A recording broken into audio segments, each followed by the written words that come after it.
know. Who are you? I'm Bob. Who sent you, Bob? Nobody. Shadow ops. Robbing government labs. So, someone wants us gone.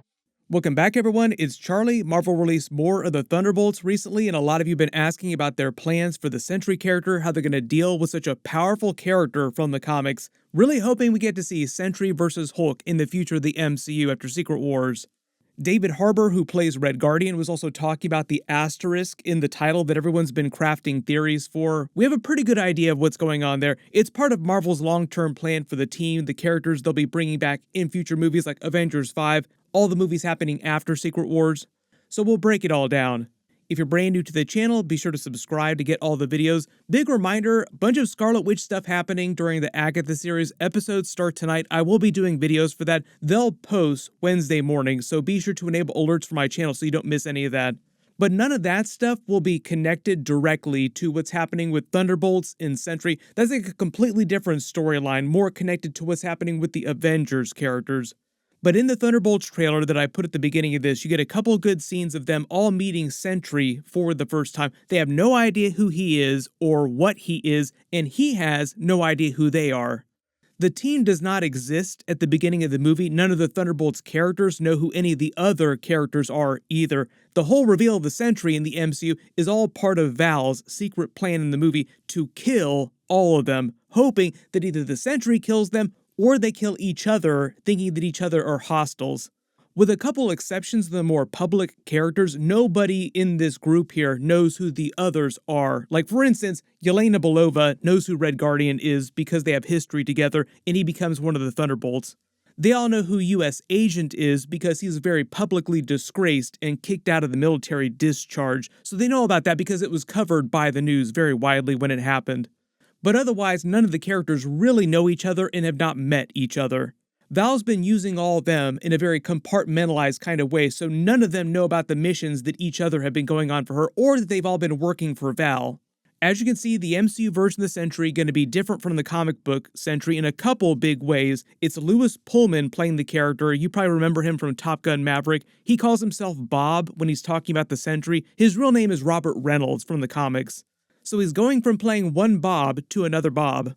In the comics, Sentry was created in the 1980s, and he winds up getting his powers under totally different circumstances than he does in the movies.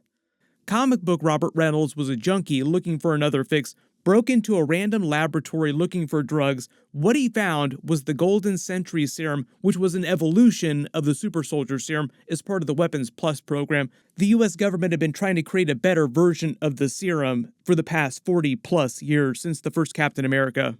We do have the Weapons Plus program in the MCU. They introduced the whole concept during the Incredible Hulk movie. We'll hear more about that in the future of the MCU too, because it's sort of the path to Weapon X, and they're doing Adamantium during Captain America Brave New World. Ladies and gentlemen, I present to you Adamantium. So like all these pieces they're setting up on the board so that they can do more Weapons Plus stuff and Weapon X stuff down the road. Robert Reynolds takes the Golden Sentry Serum thinking that he was getting another fix, having no idea what was in the vial, like he just saw a vial of drugs and injected himself with it. It mutates his body, giving him the power of 1,000,000 exploding suns. He gained many different types of powers, and because he was already mentally unstable when he took it, the process also fractured him, creating the Void, which was his own repressed, darker persona, given its own life, which also has access to the same powers as the Sentry, but it's like a completely separate persona inside him, which can take over his body at any time. The Sentry is essentially the normal Robert Reynolds, like his normal mind. He wants to be a hero, good person, help people. The Void is the total opposite of that, like a being of total chaos and destruction, using his near limitless powers for evil. So the whole thread of the character in the Marvel Universe isn't so much that the Avengers or even like the villains on Earth are worried that he's going to come for them. Everyone's mostly worried about the Void, particularly the heroes. Like the Avengers are really worried about the Void, as is Robert Reynolds' Sentry himself. Like the thing that he's most afraid of is himself. He's afraid of the Void. All because he doesn't know how to control it or stop it. He's shown himself strong enough to rival the Hulk when he's at full World Breaker Hulk levels of power. Now, theoretically, the Hulk's power is limitless, the matter he gets, but like World Breaker Hulk is a good comparison. because it's one of the maddest we've ever seen him inside of Marvel Comics, next to say like the immortal Hulk. That's sort of like a whole different twist on the Hulk character. No idea if the movies will ever take the Hulk in that direction. It would be really cool though, like a really badass R-rated Hulk story.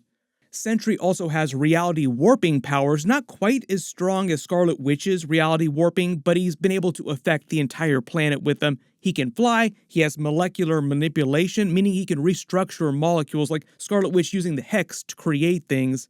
He can resurrect himself. His healing factor is way more powerful than Deadpool and Wolverine's, making him functionally immortal if he isn't killed, but he can be killed. Like I just did a bunch of Noel videos because he's in Venom: The Last Dance. Like they're finally introducing the character in live action. There's a big crossover character. During the recent King in Black event, Noel was able to kill him by ripping his body in half. Sentry can also teleport. He has all the other regular enhanced attributes of a character like Superman, kind of like Homelander too. Homelander's probably a better comparison, except he's not evil like Homelander. He can give off energy bursts just like Homelander or Superman. He's also got psionic abilities, and when he's in void form, he can also manipulate darkness, which they refer to as umbra kinesis. He's not meant to be totally invincible. Like I said, he can be killed. His main weaknesses are his mental instability, making him very weak to psychic attacks. He doesn't have total control over his powers because they're so great, and he's vulnerable to chi, like spiritual energy. Inside the MCU movies, the way they're changing his origin and the way his powers work, Val will be the one to create him in present day when the movie picks up. The trailer sort of reveals some of the details of this. All the different Thunderbolts characters learn that Val has had them going on separate missions, going after secret labs, pulling off big hits, killing high-ranking officials, all in service of getting her the tech and the scientists that she needs to create the Sentry.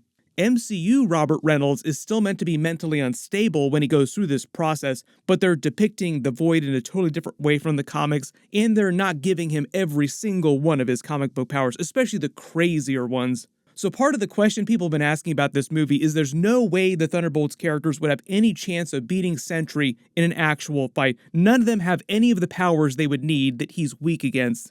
The way the actors have been talking about the movie, it sounds more like they figure out in this moment here that Val betrayed all of them, like when they make it to where the Sentry's been created, this base outside in the desert. Once they figure out that Val's betrayed them, they bond over that, kill the troops that Val sends to clean up her mess after they don't kill each other, and the Sentry doesn't wind up killing them. And on the way out, like in the post-credit scene for the trailer here, of course the trailer has a post-credit scene, there's that joke about them all teaming up eventually to get revenge on Val, which you see in the Avengers Tower in this trailer here, where she bought back during Spider-Man Homecoming. If you remember, during the events of Spider-Man Homecoming, Happy said that they had to be out of the Avengers Tower. They were moving out because Tony Stark had sold it to a mystery person.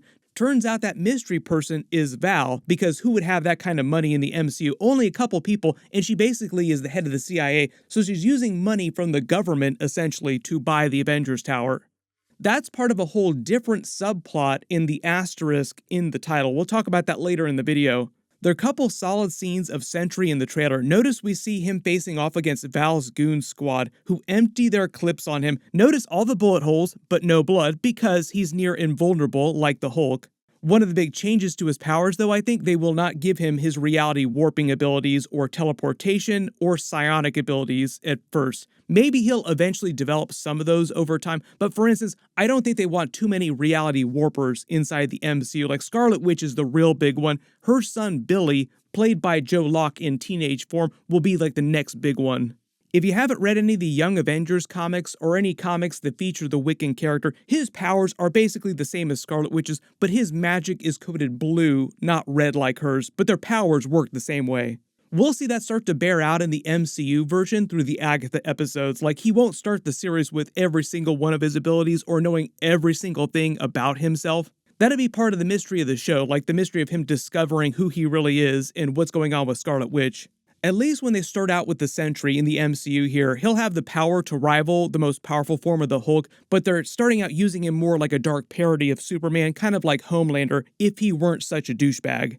Homelander being created with Compound V is a really good comparison because we're talking about the Golden Sentry Serum, like chemically creating yourself a Superman, essentially.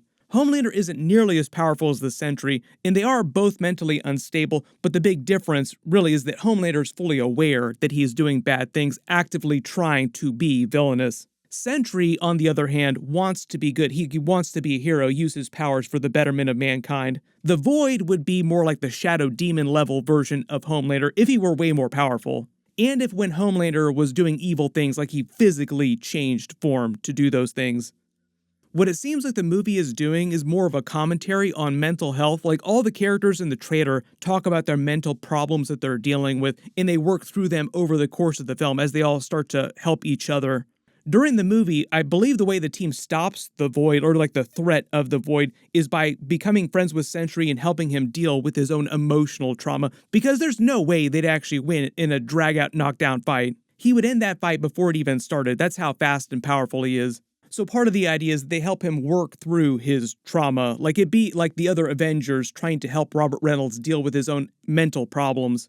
And even though they don't visualize the Void anywhere during the trailers here, like they'll probably save that for like the last couple of trailers, supposedly the way they do that in the MCU is going to be a bit different from the comics. In the comics, the Void is just like an alternate persona that just physically fights the other characters, like he just transforms into the Void essentially. In the movies, they're making it sound more of like a Jujutsu Kaisen domain expansion situation where like the other characters literally travel into the Void, like the Void is a place they travel into that's created from the Sentry's mind. So it'd be kind of like the characters traveling into his mind to actually help him inside that mind space. But like I said, I'm not expecting the trailers to get too deep into that idea just because it's so hard to get that across during a trailer. They just want to pitch him more as sort of like a Homelander type of character. Like he could be good or he could be really evil, but it's really dangerous because he is so powerful. Who is going to stop him? Who could stop him theoretically? There are only like a couple people in the MCU that could do that, and we don't know where they are right now.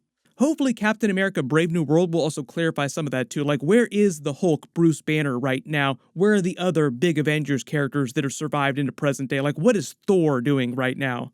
Just in case somebody like Val creates the most powerful person that's ever been on planet Earth next to some of these other characters. Like, we might want some of them to show up just to help out in case.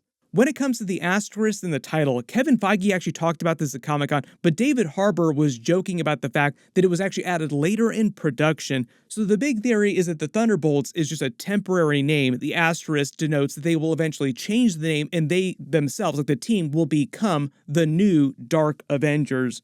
Now, part of the dark twist of this, I think, the Val character, is that Val is working for the government. Thunderbolt Ross is the president, so she thinks of herself as the good guy in all this. So it's not like she would call her new team the Dark Avengers. She'll probably call them the New Avengers and pretend like they are like the good characters now, even though it's a bunch of anti-heroes. But really, it will be more like the Dark Avengers forming in the MCU. I am sure this will be talked about a lot heading into Avengers 5 because there's another New Avengers team that Sam Wilson, Captain America, is going to help put together. What are they going to do when you have two Avengers teams heading into Avengers 5? We do know that some of the characters will survive into the future distantly, like for instance, Yelena Belova is supposed to be crossing over with Daredevil of all people because Black Widow and Daredevil have a long history in the comics, but they never really got the chance to do that with the Natasha Black Widow like the comics did, so they're just giving that story to Yelena Belova at some point. She already crossed over with the Hawkeye characters, so it makes sense that you would see her crossing around with other street-level heroes like Daredevil at some point because she was also in New York City for a good long while. We'll get some more footage for the movie in the next couple of months, so of course I'll do more videos as they release that. But if you have any big questions about the characters or what's going on that I didn't address during the video, just write those below in the comments. Everybody click here for those first couple episodes of Agatha. I'll update the link as soon as I post that, and click here for my other real big Thunderbolts trailer video. Thank you so much for watching, and I'll see you guys in the next one.